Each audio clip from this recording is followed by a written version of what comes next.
साथियों, आज हनुमान जयंती है। सभी को हनुमान जयंती की हार्दिक शुभकामनाएं।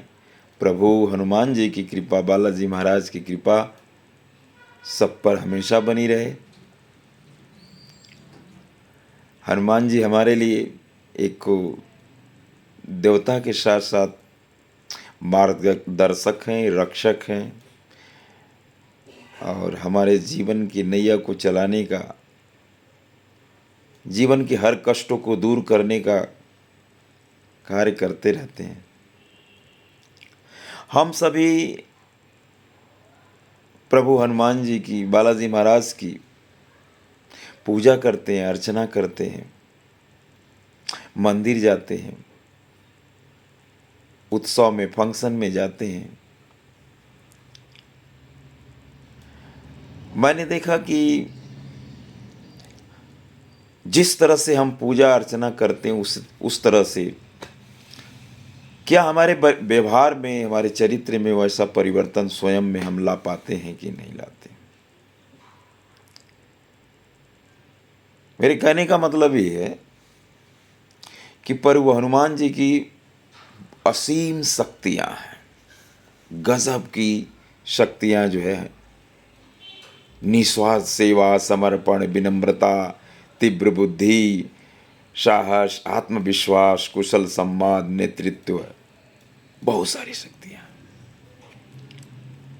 खैर, उन सारी शक्तियों को तो पाना मुश्किल है, लेकिन उनके कुछ गुणों को, जैसे मान लीजिए हम विनम्रता को ले लें। हनुमान जी के पास कितनी असीम शक्तियां हैं। अष्ट सिद्धि नौ निधि के दाता, फिर भी अत्यंत विनम्र है। जब वे पहली बार भगवान राम से मिले तो उन्होंने साधारण ब्राह्मण का रूप धारण कर किया था। दिखावा नहीं था। शक्ति कितनी है। अब ये गुण सिखाता है कि सफलता और शक्ति मिलने पर भी हमें अपने पैर जमीन पर रखने चाहिए। यह विनम्रता की शक्ति है। मित्रों, कोई एक गुण अगर शामिल कर लिया आपने अपने जीवन में, तभी हनुमान जी के सेवक और भक्त कहलाने लायक है। पूजा तो करते हैं, मंदिर जाते हैं, शायद उस गुण को अपना नहीं पाते हैं कि प्रभु के कुछ गुणों को अपने जीवन में शामिल करें।